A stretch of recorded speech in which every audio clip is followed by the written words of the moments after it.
Drought is a characteristic feature of the Horn of Africa region, the IGAD region. You can actually not talk about drought, cannot talk about drought anywhere in this world, I think, without thinking or talking about the Horn of Africa region. And drought has given the Horn of Africa region a human emergency phase because of the emergencies that arise from it. We have an important topic today, building resilience to drought in the Horn of Africa region. And I would like to start this topic by, I start with the decision that was taken by the heads of state and government of the region, who are also in the presence of representatives of development partners, and all stakeholders were represented on the 11th of September in 2001 and 11, after this, the big drought. This decision that was taken in that summit was a historic one, and it's a decision that has since been informing and instructing and ensuring that there is action initiated in all the countries. And this decision to end drought emergencies in the Horn of Africa was inspired by the need and the sense of urgency that was there at the time. It was backed by the reality of our ecological circumstances, the fact that we're running out of options. Every year now we are having drought, and every time drought came, there were emergencies, famine, and so on. And each time that happened, the humanitarian agency would rush in with help. And this was going on all the time until these events of drought and emergencies became too much, and people were wondering until when. And that's when this decision was taken, that we should end drought emergencies, and we should never have to suffer these emergencies again. Drought is a natural phenomenon which will happen all the time, but there's no reason why, if it happens, why it should cause so many emergencies and why we should suffer.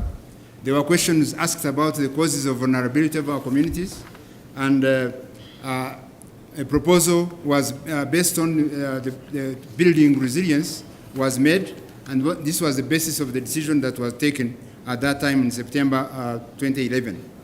Now, the decision to embark on the what we call the IGAD, Drought Disaster Resilience and Sustainability Initiative, acronym IDRISI, came at a very opportune time indeed.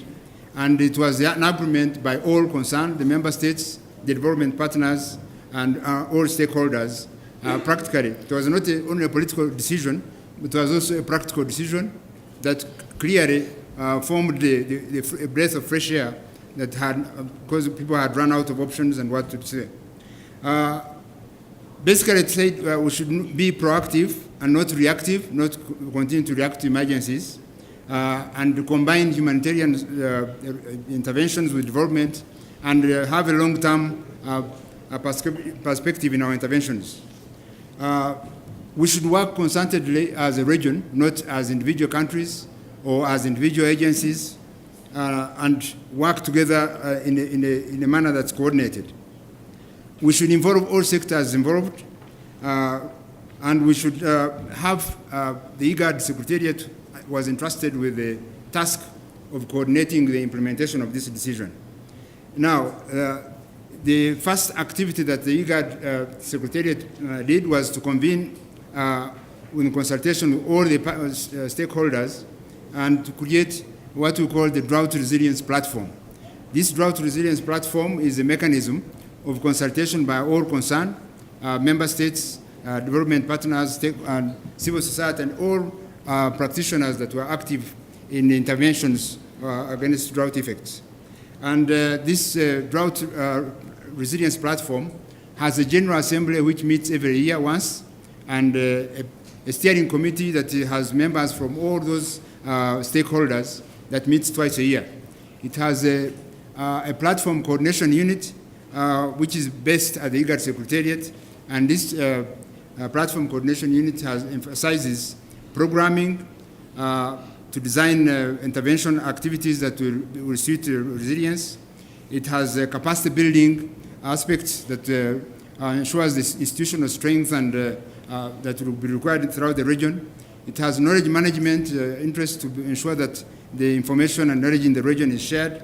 And it has a concept of partnerships and monitoring and evaluation to be able to assess the activities that will be done.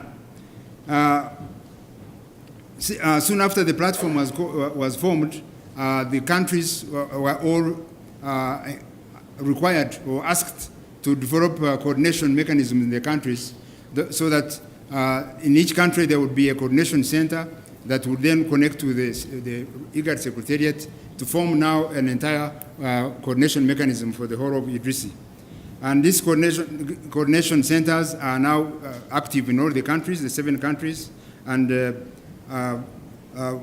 we are linked to the different stakeholders in the countries and linked to the region and to the rest of the.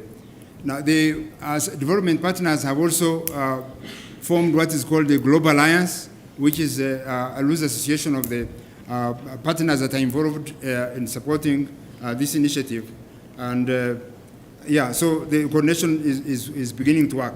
Now, the translation of the IDRISI philosophy was taken into, we developed a strategy that has 7 priority intervention areas. We got experts from the entire region and elsewhere, and they sat down and scratched their heads and designed activities that, if undertaken or invested in, will ensure that there is that the communities in this region have resilience to drought. And it is a 15-year proposal, which is active in 5 phases of 5-year phases. And the task of translating the IDRISI strategy now went to the countries who have transformed them now into country programming papers and the regional programming paper. The country programming paper are the planning frameworks for the countries now to develop their own projects. And they also the countries identified activities that can only be done together because they involve different countries. And these are in the form of the regional programming paper. The projects now have started being formed from those country programming papers, and investments have started. The first on the scene was the African Development Bank, with now 142 million, which has gone to 3 countries and supports the IGAD Secretariat. The World Bank is in discussion with a number of other countries. KfW, the German Development Bank, is also on the scene. We are discussing with the EU now on the RIP for the 11th EADF, Islamic Development Bank, and so on, and many partners are coming to support this. In addition to that, we are also concerned with our capacity to be able to measure what we are doing. And Luca Alnovi will be talking more about this, but in association with the World Food Programme, FAO, and UNICEF, we are putting together a resilience analysis unit. There are a number of products that we have put out, which you'll be seeing, and we have a website that's active. We have put together a who is doing what, where map, and we have also published a resilience focus magazine to now combine the expertise in the region and keep everybody informed.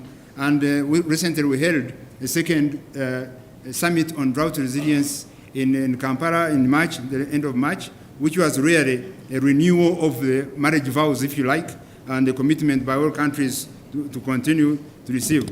Now, the problem has been translated from a decision to a strategy to a plan. Now solutions are coming, and the IGAD's role is to follow up action and drum up action.